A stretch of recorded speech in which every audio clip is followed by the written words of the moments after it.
Olá, muito boa tarde. No Sem Censura de hoje nós vamos falar de prevenção às drogas, de orçamento familiar, de teatro e de música. E os nossos convidados são o Rubel, que é cantor e compositor, e ele está lançando o seu segundo disco, que é Casas, e com o primeiro ele já teve mais de 20 milhões de acessos.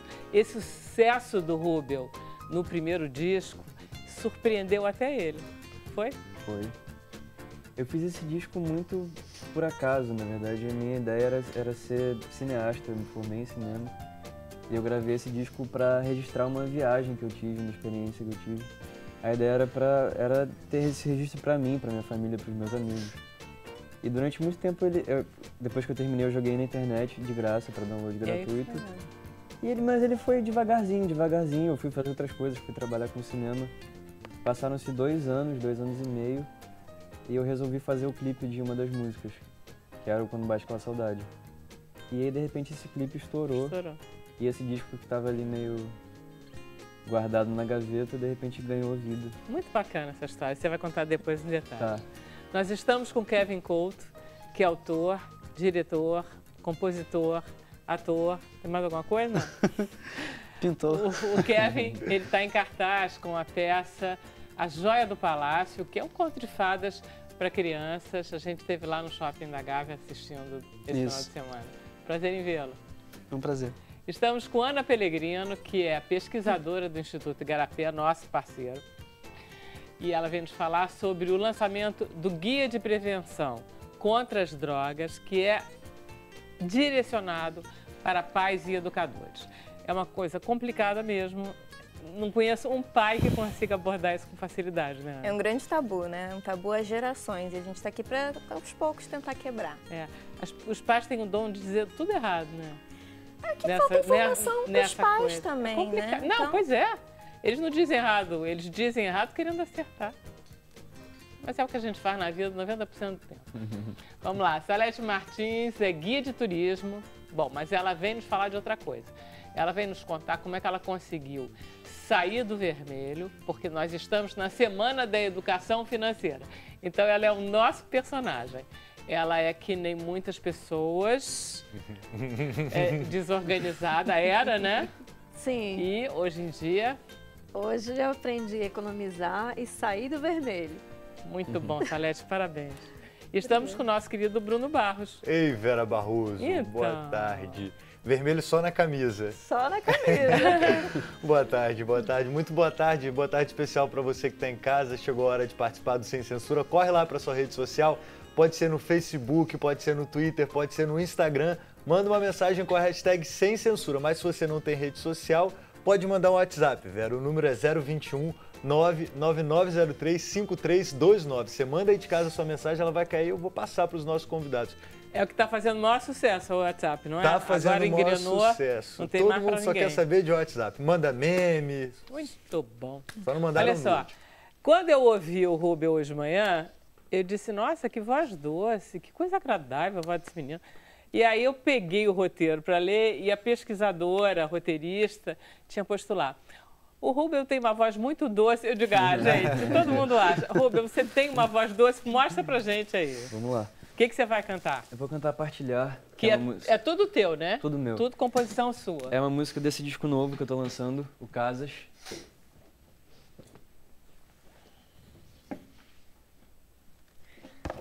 Uma música sobre realizar feitos impossíveis em nome do amor. É o que fazemos todos. Pois é.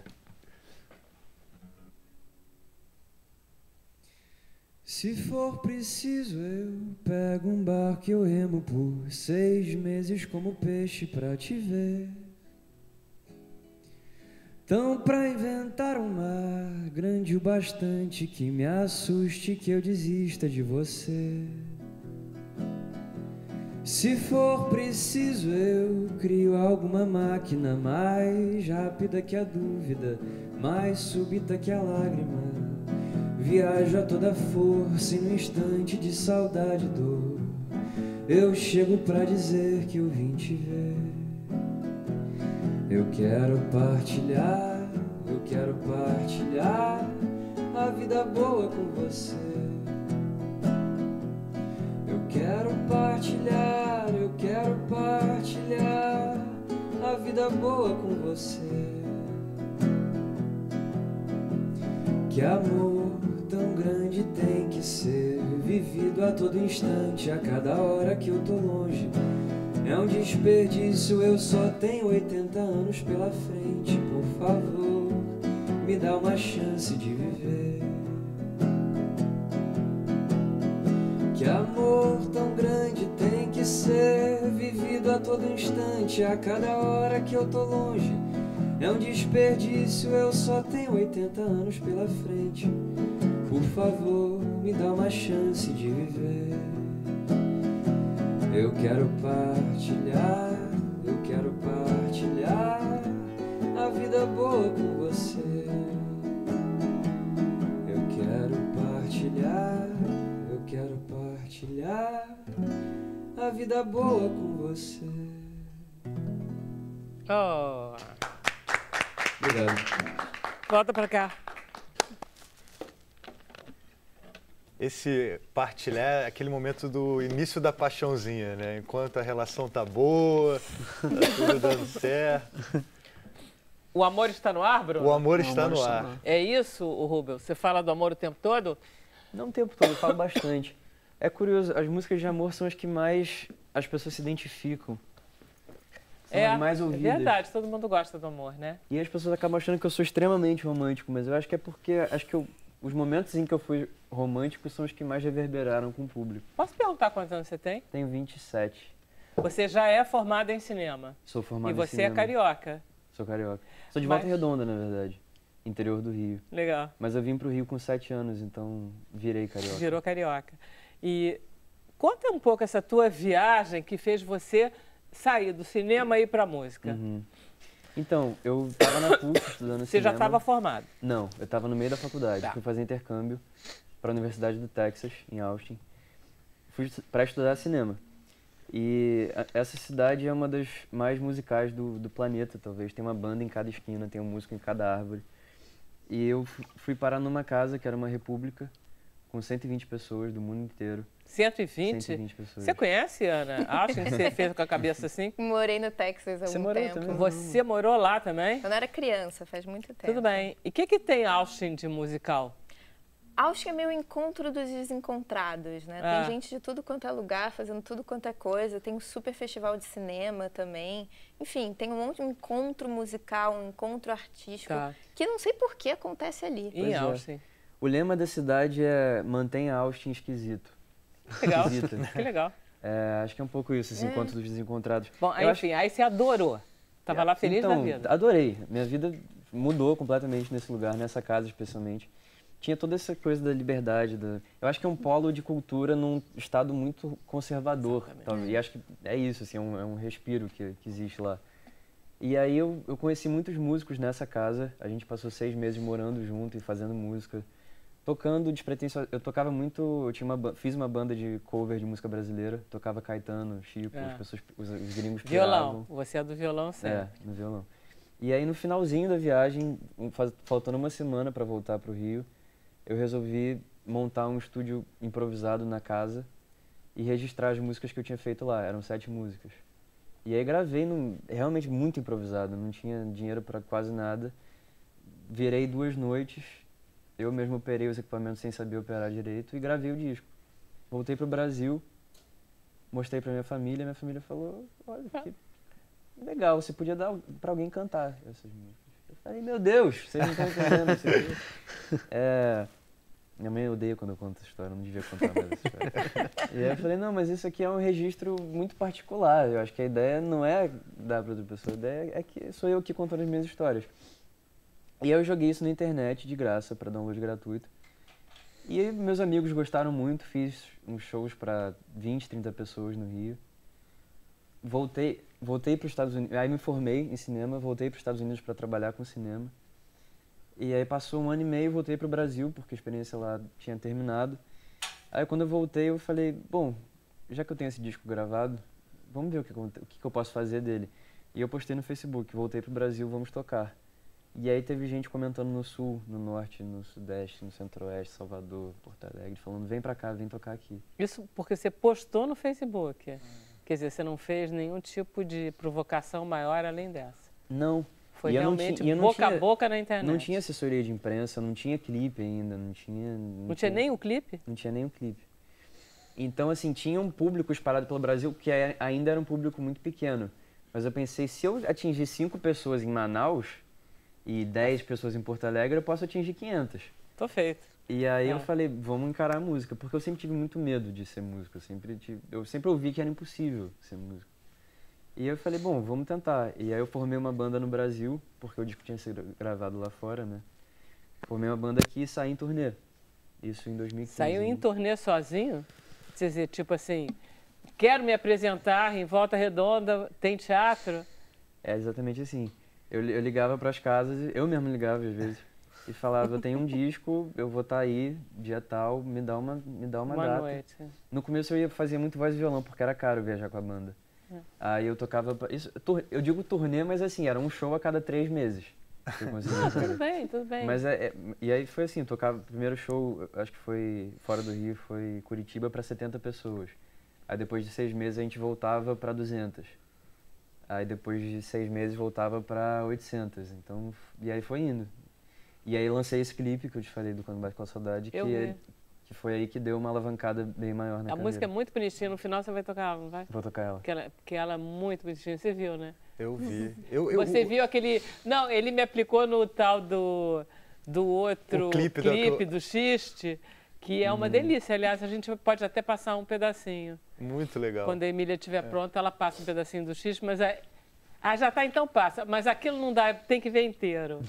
Mas enfim, vamos ver se a gente Tem uma coreografia consegue. toda especial. Passa aí, Emília. A dor ligou pro riso pra ver quem valia um pouco mais. E a dor zombou do riso por nunca fazer ninguém chorar. E o riso gargalhou da dor que se esqueceu. Dá pra chorar de rir. Quem diz que o homem não chora, com certeza não colabora. As lágrimas são como Temer, necessário colocar pra fora. Nem todo pulso tem um relógio, mas todo curso tem sua hora. A dor me pede em casamento e a gargalhada sua mina mora. Ele é muito bom esse clipe, foi ideia tua. Foi. Quer dizer que você é bom até em cinema, né? E em dançar. Olha só, você no clipe diz isso, né? Gente, eu sou um dançarino, é porque eu tive que abandonar um pouco. Pois é, ele fora de contexto deve ser muito esquisito para vocês que estão vendo, assim. Porque a ideia é ser uma... Pois é, ele tem que ser visto inteiro. Eu recomendo, eu queria passar de qualquer maneira, porque eu recomendo todo mundo assistir. É só ir lá, Xiste, Rubel, você acha o clipe, e assiste desde o começo. A ideia é fazer uma sátira com esses programas de talentos, exatamente. Tipo, enfim, programas de calouros, né? Que as pessoas vão lá mostrar seu talento. E a gente tava pesquisando muito isso. E tem muitos vídeos de pessoas que não têm a menor ideia do que estão fazendo, mas fazem com muita convicção e muita coragem. E vão lá e cantam mal. Mas é encantador. Porque, encantador. Assim, como é que essa pessoa não tem a mínima noção do que ela tá fazendo, mas ao mesmo tempo tem tanta coragem. E essa fronteira é muito incrível, eu acho. Sabe, da falta de talento, mas do excesso de coragem. Então a gente quis brincar um pouco com isso. E ficou muito bonitinho. Olha só, quando é que você tem show de lançamento, você tem lugar para vender, tá nos streamings todos? Tá nos streamings todos, o disco novo, Casas, está no Spotify, no YouTube, no Deezer, no Apple Music. O show de lançamento foi no Circo Voador, em maio. O próximo show que a gente tem é no Festival Queremos, e na Lara Alvim. A gente vai fazer Lara Alvim voz e violão, o Festival Queremos com a banda completa. Eu não sei as datas agora de cabeça. Não, tudo bem, ninguém sabe. Não. Eu tenho que aprender aqui para explicar. Mas você tem um Facebook. Tá tudo no Facebook e no Instagram. Rubel. Isso. Ok, então aí já fica mais fácil das pessoas. No final você canta. Tá ok. Vamos para o intervalo, rapidinho a gente volta.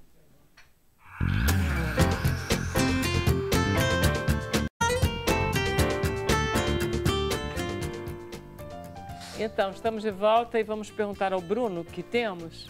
Olha aí, Vera Barroso. Jaqueline Brandelli fala que o disco do Rubio é o melhor disco da vida. Áurea Cavalcante de Recife fala que voz doce é essa do Rubio. Quando que vens a Recife? Acabei de tocar em Recife, faz um mês mais ou menos. Ué, você é um homem feliz. Pois é, Ele Recife. não foi, que pena.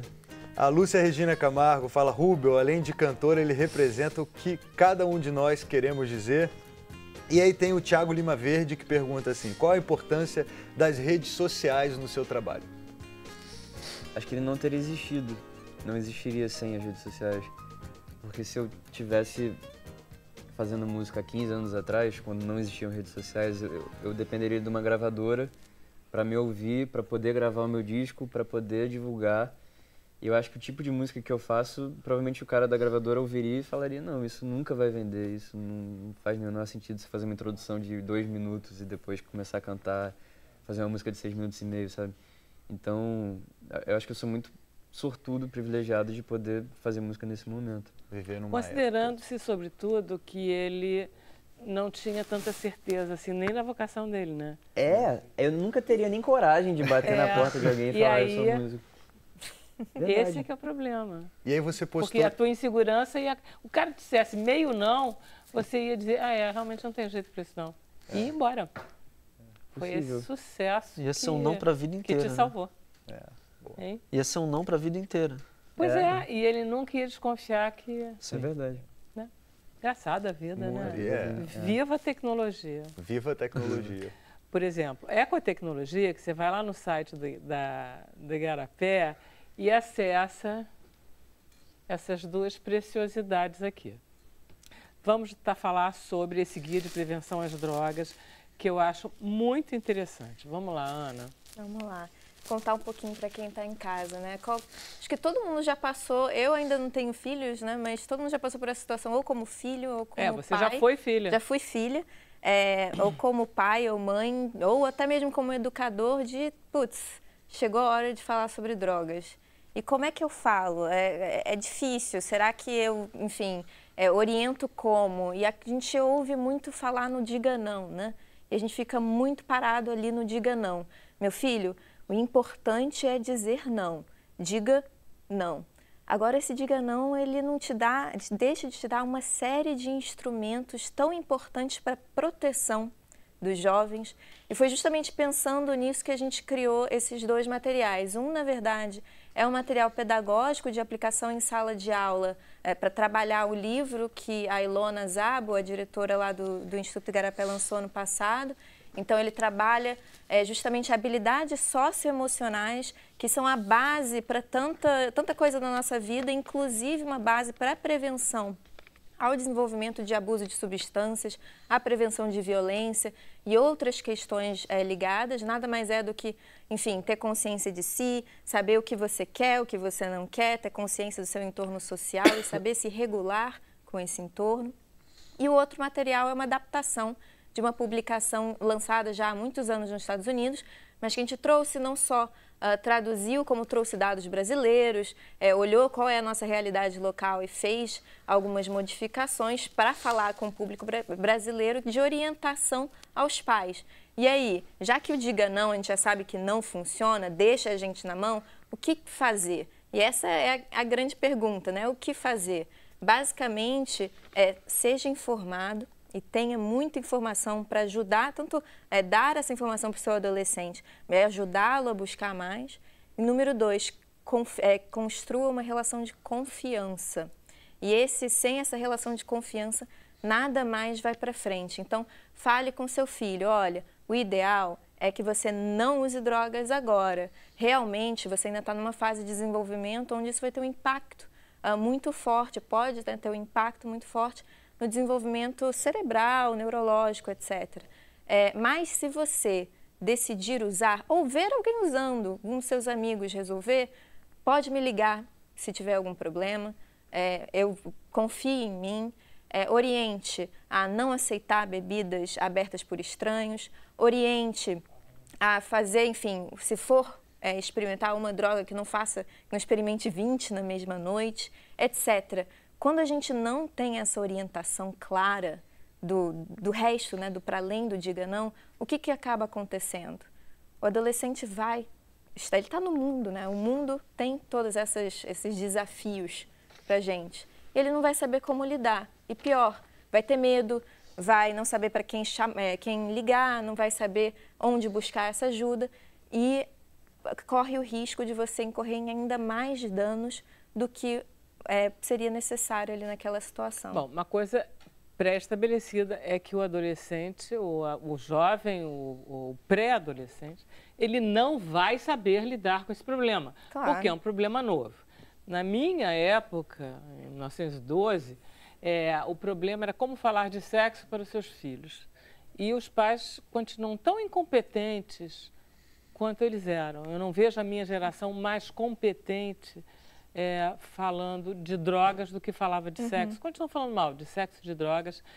E os jovens, que são vocês todos, acabam se informando sozinhos. A verdade é que tem muita informação, pelo menos disponível. Pois é, o sexo, na verdade, é até um modelo interessante que a gente aponta no material. Pelo menos tem fontes de informação confiáveis. O próprio governo faz muito trabalho com cartilhas, distribuição de camisinhas, conscientização da população. E tem várias campanhas mesmo de prevenção. Em drogas, o tabu ainda é muito forte. A informação que você tem é muito difícil de chegar até ela. É muito difícil de saber se é confiável ou não. É muito difícil de filtrar. E quando a gente vai olhar para campanhas, elas raramente vão além desse diga não. Redução de danos, infelizmente, ainda não é um mote. E essa questão da proteção, em primeiro lugar, infelizmente, também ainda não é um mote. Eu me lembro que meus filhos eram muito pequenos quando eu ouvi a orientadora pedagógica do colégio, que era um colégio particular, dizer: drogas existem em todos os lugares, inclusive aqui. E eu me lembro de estou ferrada, porque ela está dizendo uma coisa pesada, quer dizer. Eu, depois disso, ao esperar filho para sair do colégio, não sei o quê, atenta, vi vários momentos de troca de droga, de venda de droga, na porta dos colégios. Várias vezes. Mas aí eu já era mais macaca velha, os filhos já estavam grandes. A única coisa, e eu não sei qual é a atitude que você toma, a única coisa que eu consegui pessoalmente fazer em relação aos meus filhos foi contar a minha experiência com drogas. Ou seja, tentar ser o mínimo, não ser nem moralista nem hipócrita. Porque me pareceu que todos nós, no mundo, se não temos, teremos ou tivemos problemas com drogas. Não tem quem não tenha, que seja o álcool, que tem um cigarro de maconha rolando, tem uma fileira de cocaína rolando, isso todos nós vamos ter contato, não tem como. E se você diz, isso não pode, ferrou. Pois é. E eu acho que esse ponto que você traz, essa base de partida da sua experiência é muito interessante. É que é a conexão, né? É pegar e se colocar naquele lugar e mostrar para o seu filho, olha, eu já passei por isso antes também. Na minha época também tinha essas questões. Mas entenda bem, quando você diz isso, você está dizendo os prazeres que você teve. Também, mas é claro, assim... Esse que é o problema, porque todo mundo diz assim, a droga é um horror. Aí o garoto vai e acha a droga ótima. Mas é exatamente essa hipocrisia que a gente precisa passar a seguir. Entendeu? Porque o teu filho não vai voltar para você e vai dizer, olha, mãe, tem experiência diferente da sua. Mas essa que é um exercício de empatia. Que filho vai dizer, mãe, senta aí que eu quero conversar com você, porque, olha, foi um barato. Nunca vi isso. Então, mas essa que é a questão. Quando você já começa falando, olha, droga é um horror, vai derreter o seu cérebro, maconha vicia e nunca mais você vai voltar. Cara, é óbvio que está mentindo. O seu adolescente não precisa nem ter experimentado para saber, porque tem um coleguinha do lado que fuma maconha e ele sabe que não derreteu o cérebro dele. Ele viu que não escorreu na hora da aula nada gosmento para fora da orelha do amiguinho do lado. E que o professor nem percebeu.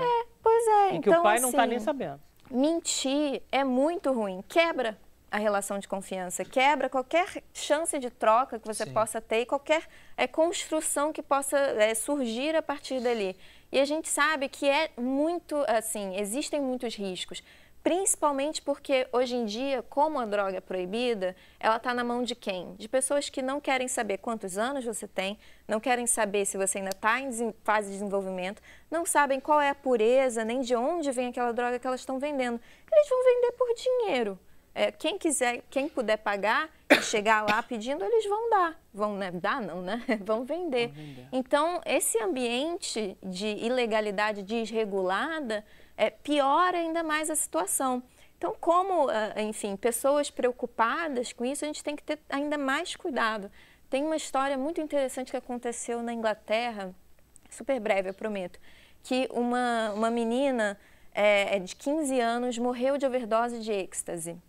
E a mãe dela, após esse fato, ela virou uma grande arauta da regulação de drogas, fala muito sobre essa questão de prevenção, porque ela fala assim, olha, eu não soube falar com a minha filha, porque eu dizia para ela, minha filha, droga é tudo imundo, é tudo sujo, é super, você não sabe o que está lá dentro. Então a menina foi atrás da droga mais pura possível.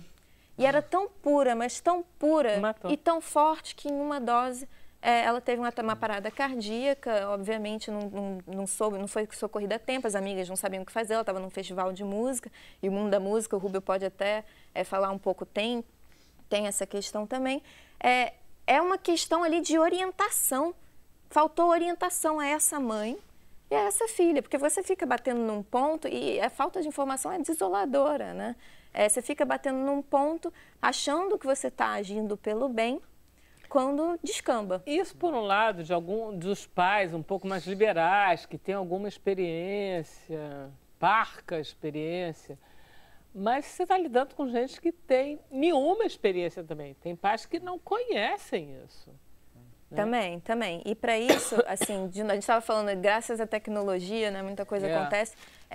Um chamado gente, tem muita informação confiável, tem que procurar. Estão em lugares, mas busquem por redução de danos.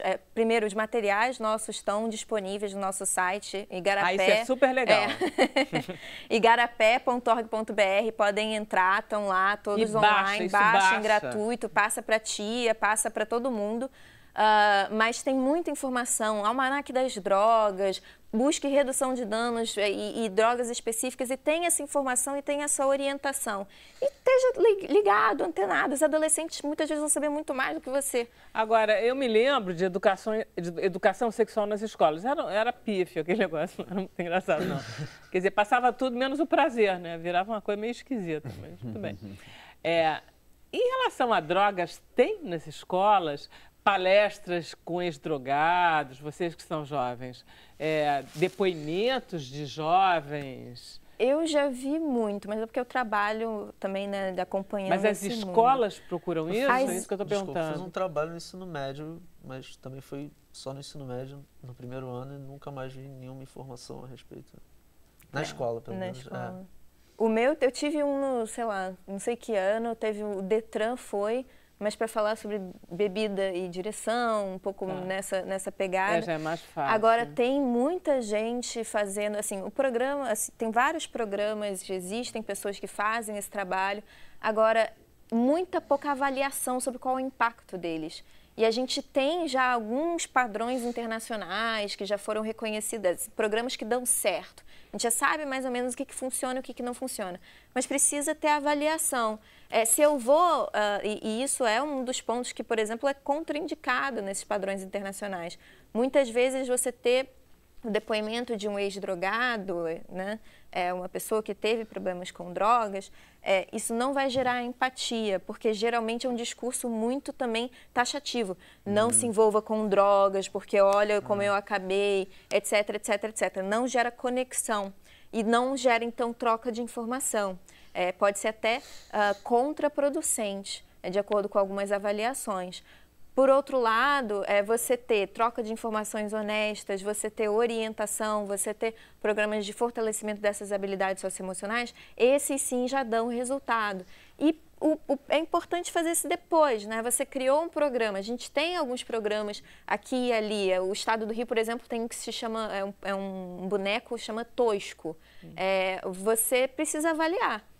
Está dando certo a aplicação dele em sala de aula? Daqui a 5 anos, quantas crianças iriam, né, pela sua projeção, ter experimentado ou ter um uso constante e frequente de drogas que não estão tendo? Quais drogas? Elas estão indo para drogas mais pesadas? Isso também é uma pergunta. Você está focando tanto na maconha que está todo mundo indo para drogas mais pesadas, buscar prazer, que nem acontece, vira e mexe na proibição do álcool nos Estados Unidos, etc.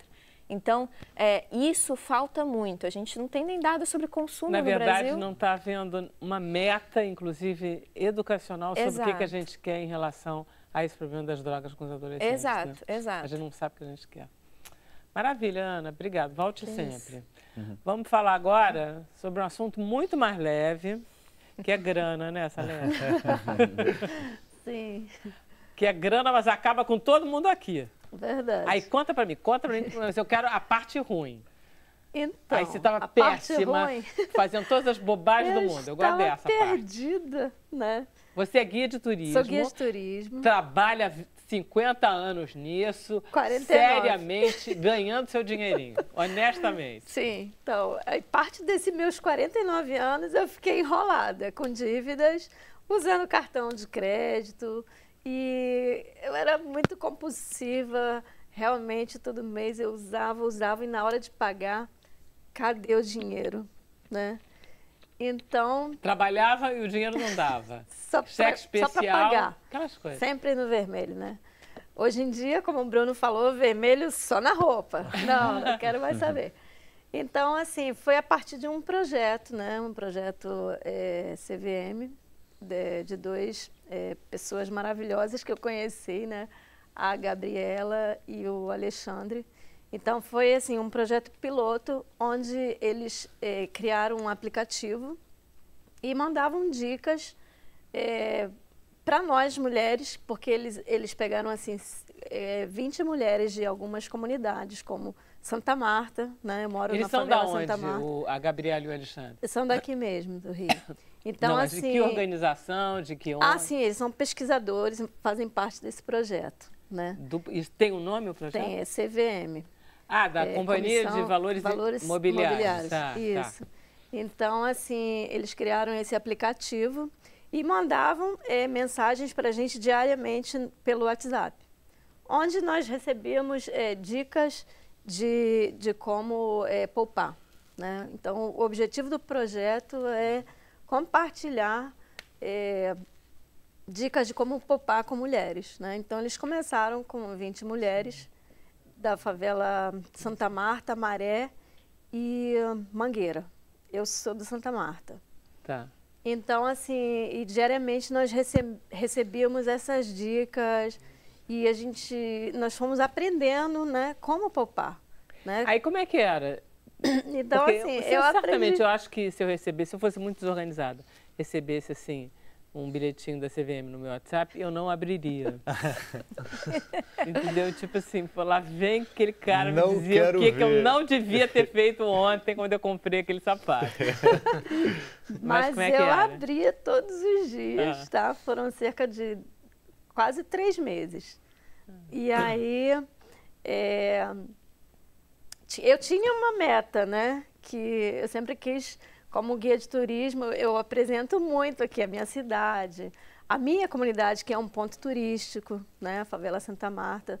Tem pessoas de vários lugares do mundo para saber, para conhecer, para vivenciar, né? Por algumas horas na favela. Então, assim, eu também tenho um sonho de conhecer Paris, né? Então, assim, eu coloquei isso como meta, né? Eu falei assim, a cada vez que eu receber, vou começar a guardar um pouquinho para que eu possa realizar esse sonho também. Então, a primeira coisa foi você descobrir que você podia poupar. Sim.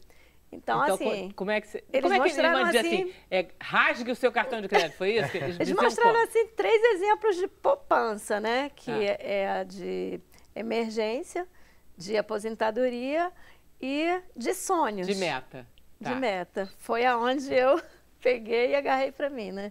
Então, quebrei logo os meus cartões de créditos, que eu tinha uns 4 ou 5, quebrei, fiquei só com um, né?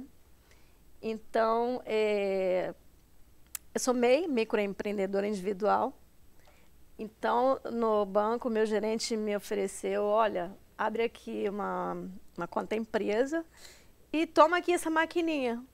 E aí foi o pulo do gato, onde para meus clientes eu comecei a oferecer que eles pagassem para mim em cartão de crédito. Então, esse dinheiro ia para uma conta corrente e esse dinheiro ficava lá e eu não mexia. Você estava endividada?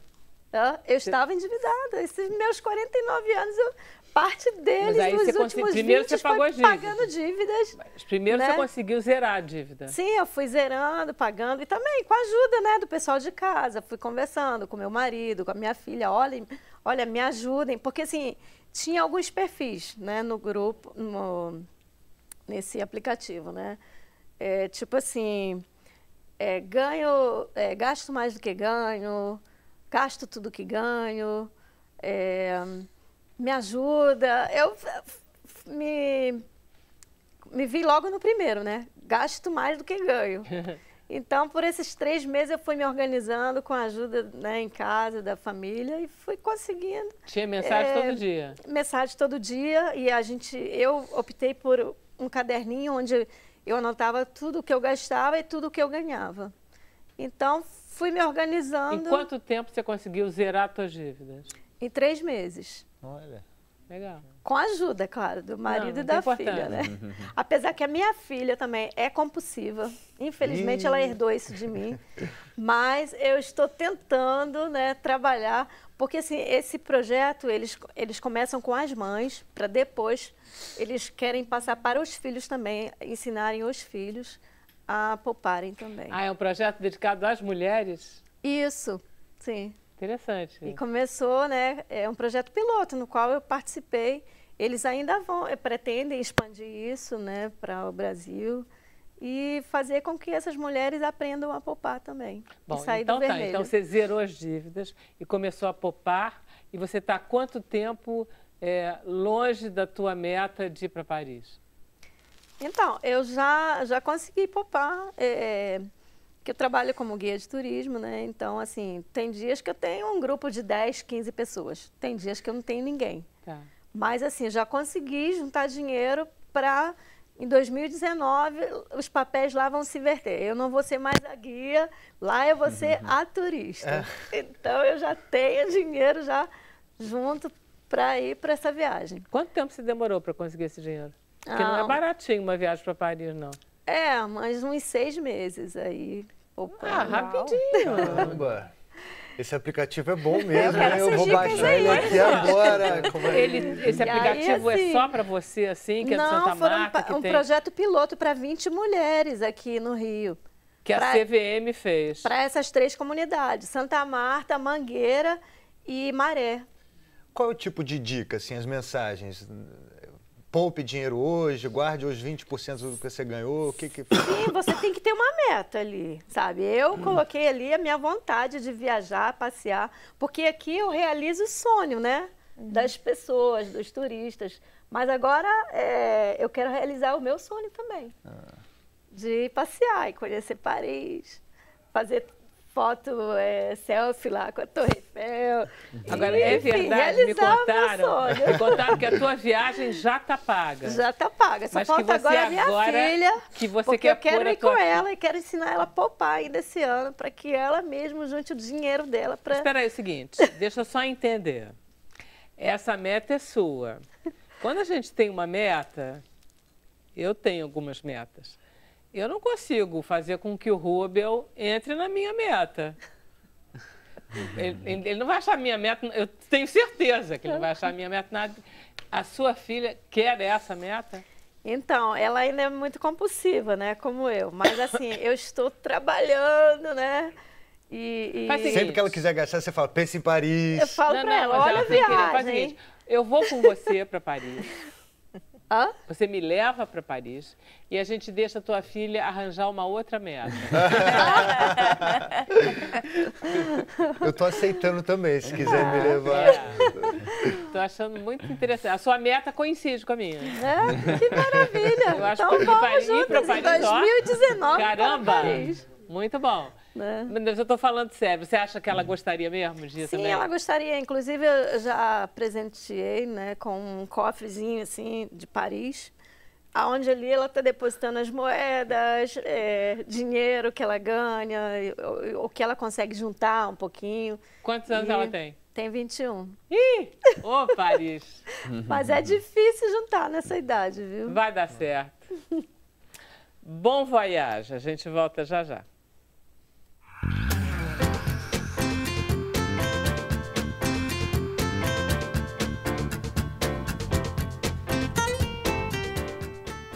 Estamos de volta então, Bruno. Olha aí, Vera Barroso, a Bernadette disse que o marido dela, Cirilo, adora ouvir o Rubel. Olha só, Cirilo é o que nome do legal. meu pai. Cirilo é seu pai? É. Bernadette não é sua mãe. Não, não é. Falando em mãe, eu recebi uma mensagem aqui de Gisela Pellegrino. Parece ser mãe de alguém. Parece ser mãe de alguém, né? E a Vera estava falando de ensinar os filhos sobre drogas e tudo mais, e ela fala assim, olá, sou mãe da Ana Paula, aprendi mais sobre drogas com ela. Pois é. Que orgulho! Os filhos ensinam muito mais pra gente do que a gente aprende. Aí, Vera Barroso, tem gente aqui querendo saber, pergunta da Sandra Regina do Irajá, como é que você consegue tempo para assistir todas as peças, ler os livros dos convidados, ouvir todas as músicas? Ela está encantada e ela quer a fórmula. É o seguinte, eu não tenho marido, eu não tenho filho pequeno e eu só penso no trabalho. Tem paixão pelo que faz. Se você tiver marido, já não vai dar. Se você tiver filho pequeno que você tiver que cuidar, também não vai dar. E outra coisa, o meu trabalho é esse, né? O seu trabalho é outro. Então, gente, não é difícil. Muito pelo contrário, eu agradeço ao Sem Censura a oportunidade que eu tenho de ir num sábado assistir a peça do Kevin, de passar amanhã junto com o Rubel. Pô, cara, é um presente que eu ganhei. Não é trabalho. Você sabe disso, né? Que você faz igual? É um prazer, é um prazer. Olha só, temos mais perguntas? Dá tempo? Dá, a gente fala com o dá para falar com o Kevin. Tem a Lúcia Oliva, que eu achei ótima a pergunta dela. Ela quer saber qual é a sensação de estar com as contas em dia. É pra ver se motiva ela em casa. Maravilhosa. Deita a cabeça no travesseiro posso dormir tranquila. Olha, não vou amanhecer pensando na minha dívida. Só Paris. Graças a Deus, só Paris agora. Que Aliás, tem quanto tempo você conseguiu se organizar já? Quanto tempo você está assim? 6 a 7 meses eu consegui me organizar. Não, eu sei, mas há quanto tempo você já está organizada? Um ano? Não, uns 7 meses por aí. Tá. Sim. Caramba. Dormindo bem. Dormindo bem. Todo mundo aqui é organizado em matéria de dinheiro? Eu tento. O Rubel nem falou, ia falar isso. Não, eu sempre fui muito desorganizado. Eu entrava no cheque especial, assim, o tempo inteiro. E era terrível. Minha mãe sempre conversou muito comigo. Ela falou, não importa o quanto você ganha, o que importa é o quanto você gasta. Eu vi isso a vida inteira dos meus pais. E é verdade. E aconteceu que eu virei meu próprio empresário. E aí esse ano. Então eu fui obrigado a administrar dinheiro com responsabilidade. Porque aí envolve o pagamento de outras pessoas. Eu pago a banda, eu pago a minha equipe, eu pago todo mundo que administra todo o dinheiro do projeto. Então isso me obrigou a ser responsável. E eu durmo muito mais tranquilo hoje em dia. Porque eu sei que minhas contas estão organizadas e isso realmente faz toda a diferença. É importante, a responsabilidade. Né? Mas tem gente que nem com isso, né? Tem gente que nem com isso, mas... Boa sorte. Olha só, Kevin, você tinha um sonho, você também, de fazer esse espetáculo? Eu tinha um sonho, né? Um sonho que levou um tempinho para realizar. Levou 5 anos.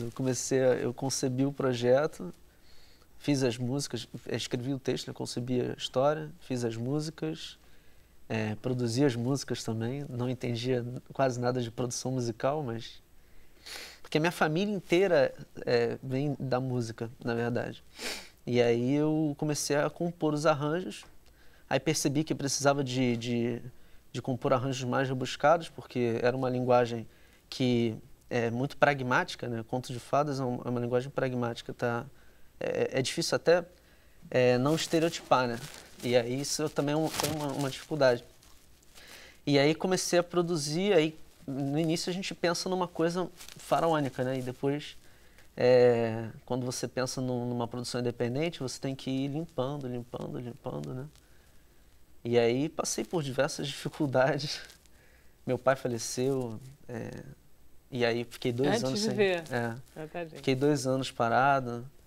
E aí pintou uma outra produção, e aí eu entrei dirigindo, produzindo também, e aí veio a ideia de voltar com um projeto que estava parado há 5 anos. E aí agora nasceu a Joia do Palácio. Maravilha, a gente pode até mostrar um pedacinho para as pessoas terem uma ideia do que é o...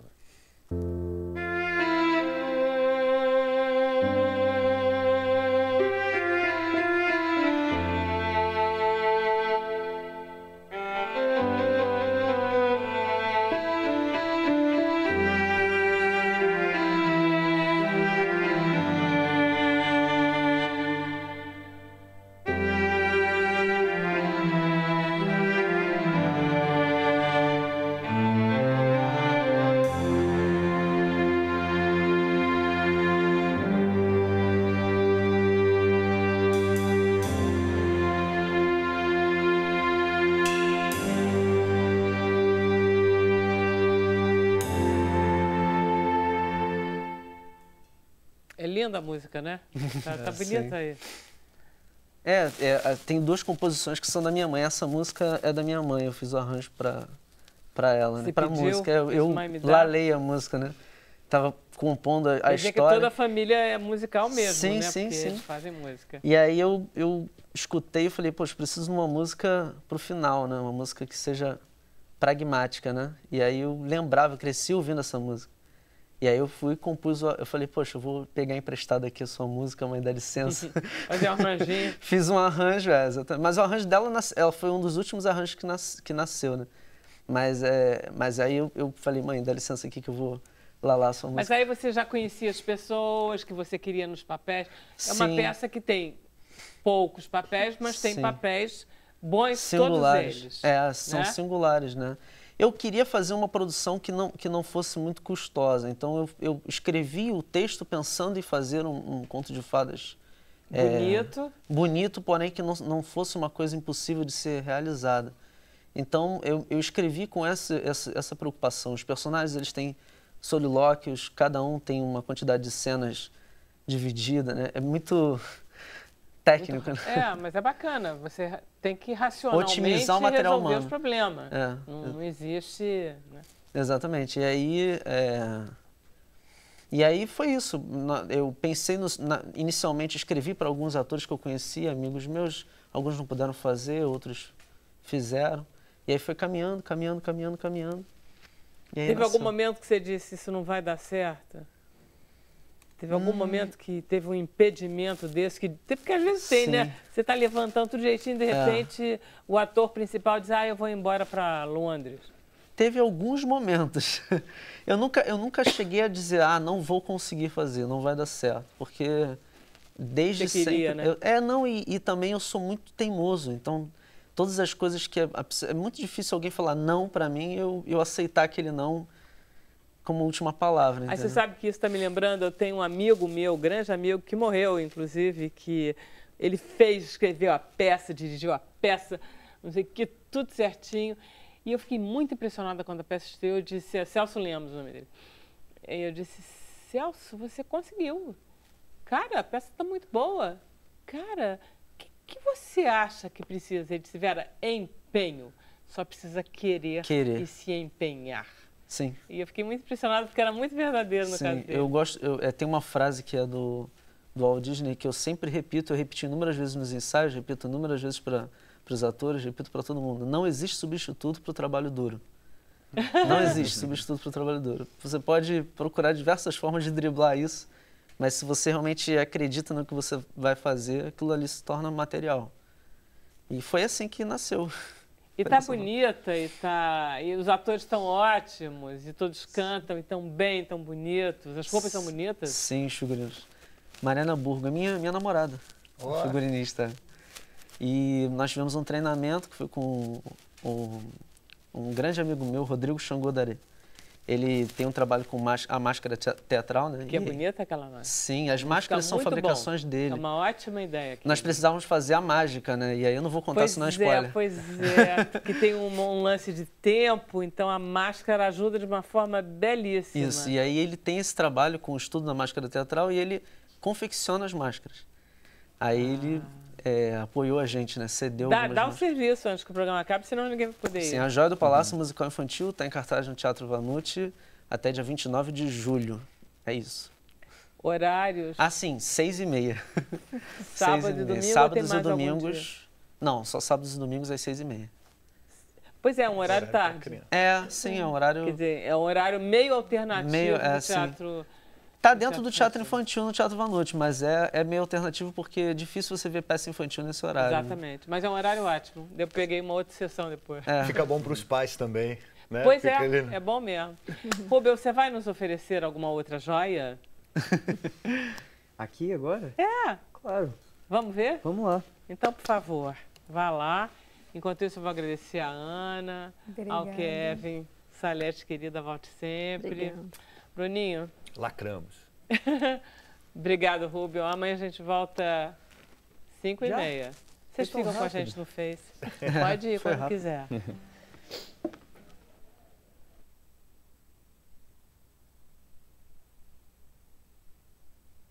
Ela adora ele, né? Sabe todo de cor. Essa música se chama Quando Bate Aquela Saudade. E é a música do clipe do primeiro disco.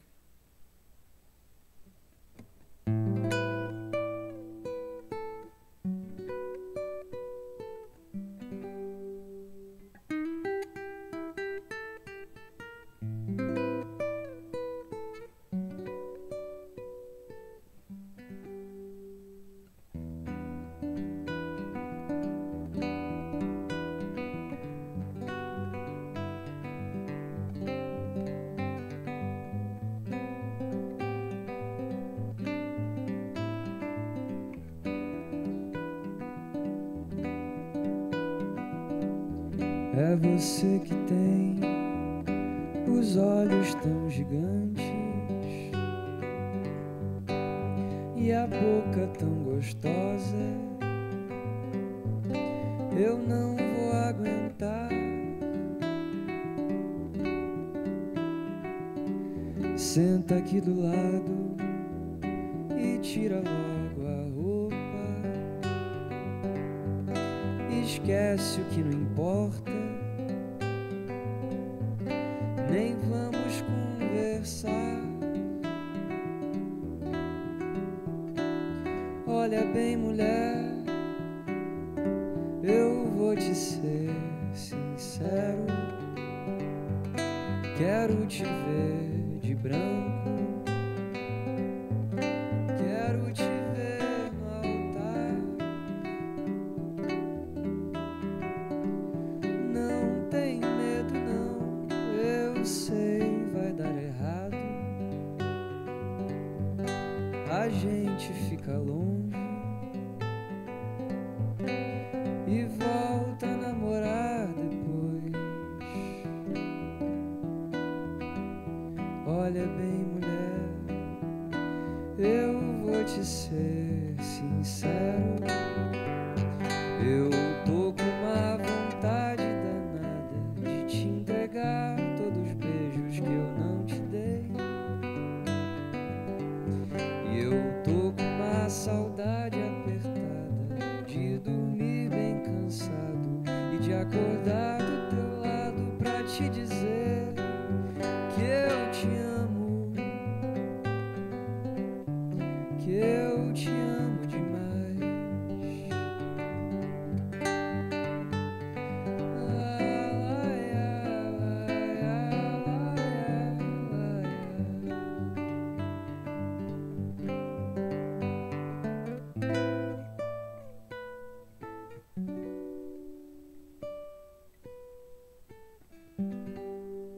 Oh, Obrigado. um arraso. É muito lindo, muito beleza. E a Ana Pellegrino sabe decor, sabia? Eu tô junto. Engraçado Pode vir que a pra minha cá. irmã também é Ana, então vale para as duas. A tua irmã é Ana também? Também, eu sou Ana Só que você é Paula, Ana Paula e e ela é ela? Ana Clara.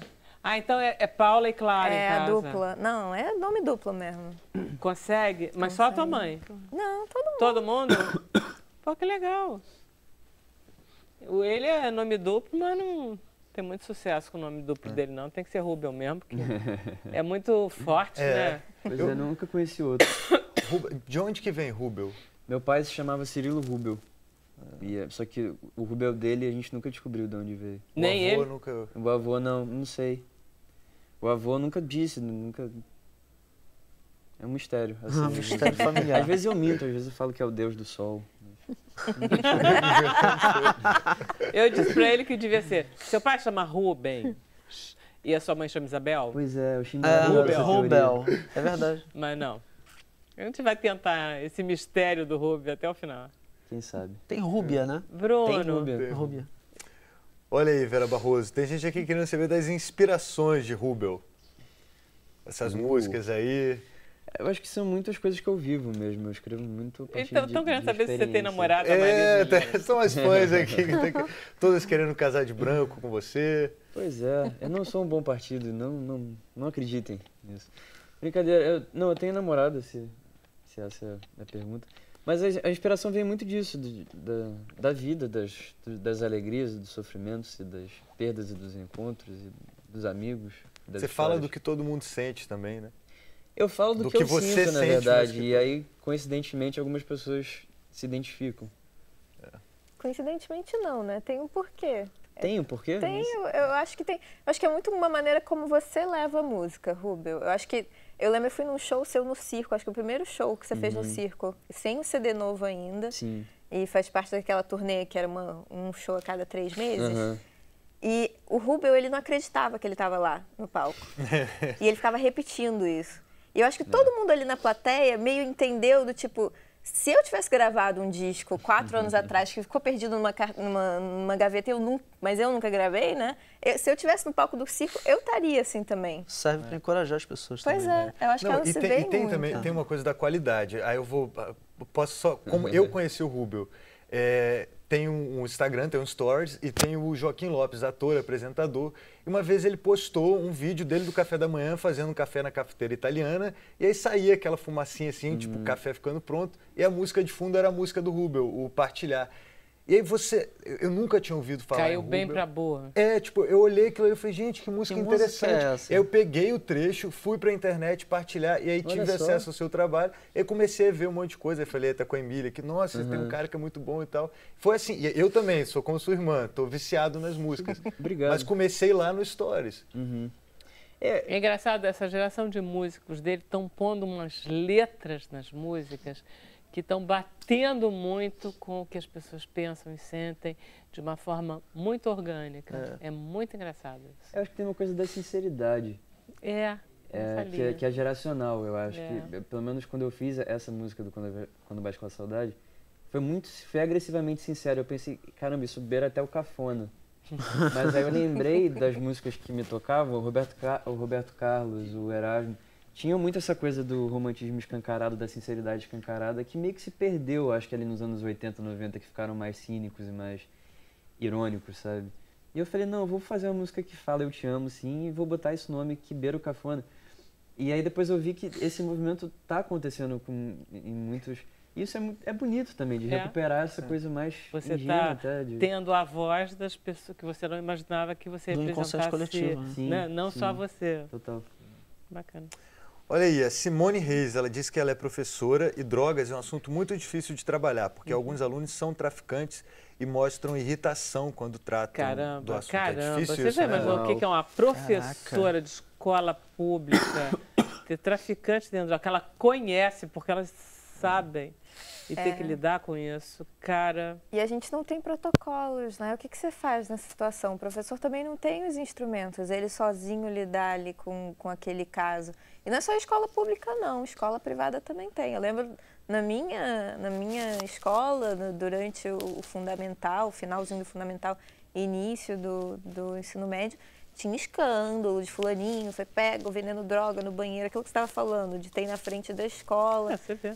E falta mesmo, né, instrumento pra gente lidar. Qual é o protocolo? Expulsa aquela criança? Será que essa é a resposta que tem que ser dada? O que faltou antes, né, também de prevenção, para não chegar nessa situação.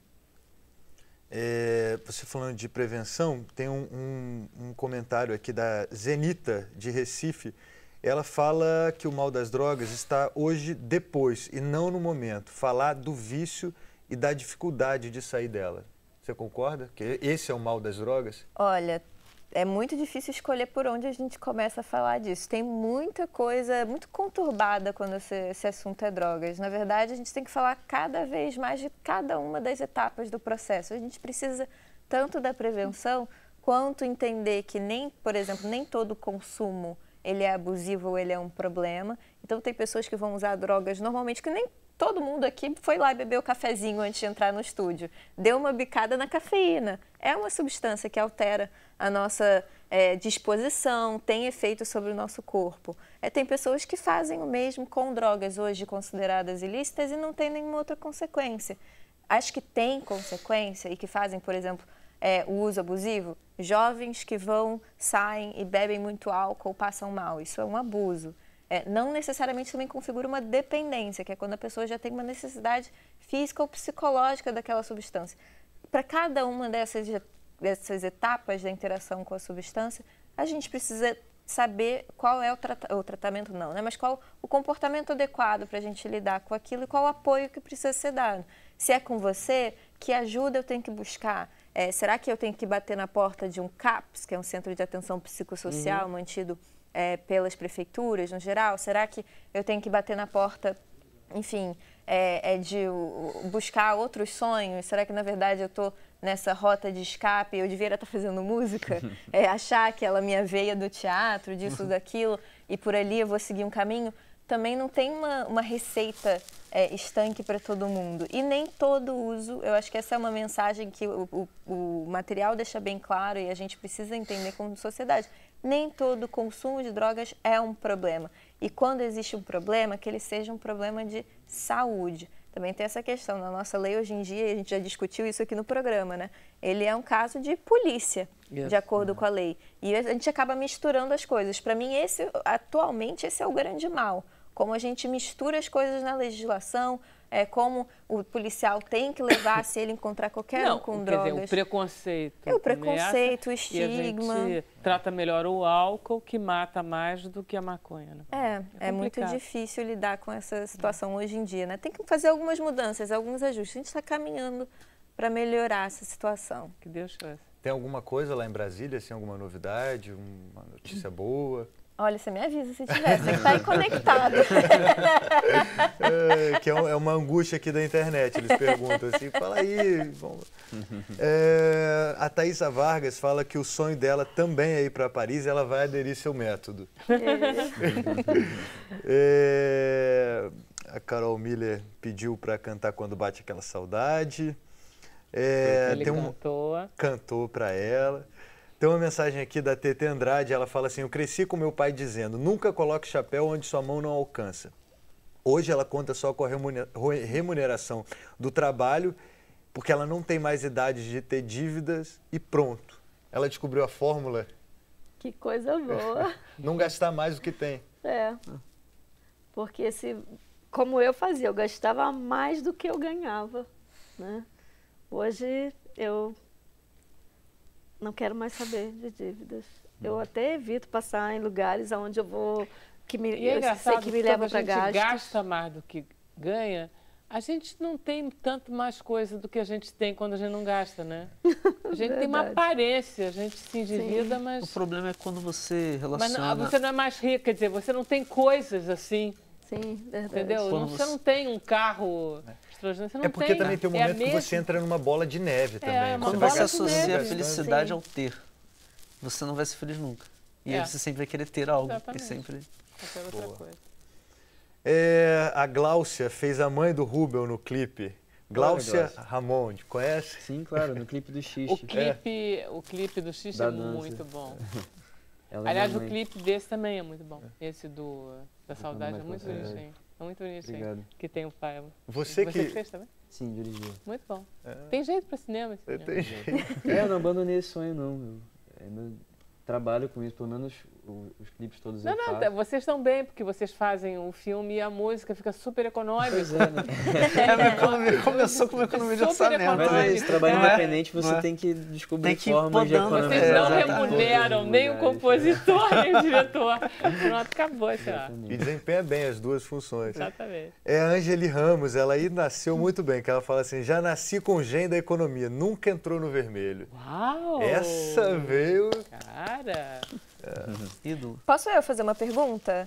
Sobre o que é o conto de fadas? Eu fiquei curiosa. Sobre o que é? É, Quer que eu te conte a sinopse? a sinopse. Então, existia um grande amor entre um rei e uma rainha.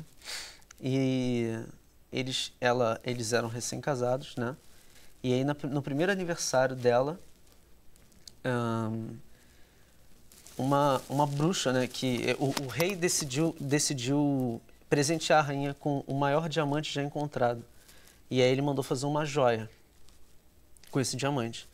Só que diamantes, na mitologia da história, para as bruxas, né, para os seres encantados, eles têm um poder energético que é desconhecido para os humanos. Então, a bruxa se infiltrou no castelo, né, fez uma amizade com o traidor do rei para roubar a joia. E aí, como ela foi desmascarada no meio da festa, né, porque a criada descobriu a história toda, ela lançou um feitiço e aprisionou a rainha no colar. Nossa. E aí, eu não posso contar o restante. Legal. É sobre isso. Legal. Eu tenho uma curiosidade, uma pergunta também, Uhum. que é por que conto de fada? É tão inusitado isso, eu acho, ver um adulto Por escrevendo quê, um né? conto de fadas. Cara, a minha impressão é que todos foram escritos em 1720 sim, na verdade, e sim, ficaram você parados está no tempo. coberto de razão. Na verdade, a principal referência que quando você fala conto de fadas, a pessoa fala Walt Disney, né? Mas ele não criou, né? Ele É, pegou. Ele ele não pegou criou, dos irmãos ele Grimm, pegou não sei de das vários quantas. grandes escritores, né? E fez adaptações geniais e criou esse conceito de conto de fadas que nós conhecemos hoje em dia. Sobretudo conceito de fadas musical. Exatamente, exatamente. Cara, o porquê é porque, assim, eu vim de uma família de música, né? De músicos. E eu já tinha trabalhado com teatro infantil e eu gosto eu sempre tive essa criatividade para criar seres fantásticos, histórias fantásticas, né? E aí, quando eu me vi na oportunidade de fazer um conto original, uma peça original, né? Eu falei, por que não um conto de fadas? E inspiração é uma coisa que você não explica também, né? Você também compõe, você sabe disso. Às vezes você está lendo uma coisa, vendo um filme, vendo uma situação do cotidiano e você, pô, tive uma grande ideia. E a joia nasceu dessa maneira também. Um grande amigo meu falou, por que você não cria um conto original? Eu estava fazendo uma adaptação da Bela Adormecida. Ele falou, por que você não cria um conto original? Eu falei, por que eu nunca pensei nisso antes? Pois é, parece que ninguém pensou. Parece que ninguém nunca pensou. E tem mitologia, tem, assim, eu planejo criar, fazer a história em escrita literária, né? Lançar, editar o livro. Ah, legal. Tem uma continuação, na verdade, também que eu pelo menos nunca vi ninguém falar de uma peça de teatro que tem continuação. Ninguém nunca vi isso. E tem continuação a história, entendeu? Nosso programa também tem. Ele amanhã volta. Não é um conto de fadas, mas é quase. É isso. Obrigado, Tem Rubio, sonhos, né? Ana, Kevin, Obrigado. Salete Obrigado e vocês. Até amanhã.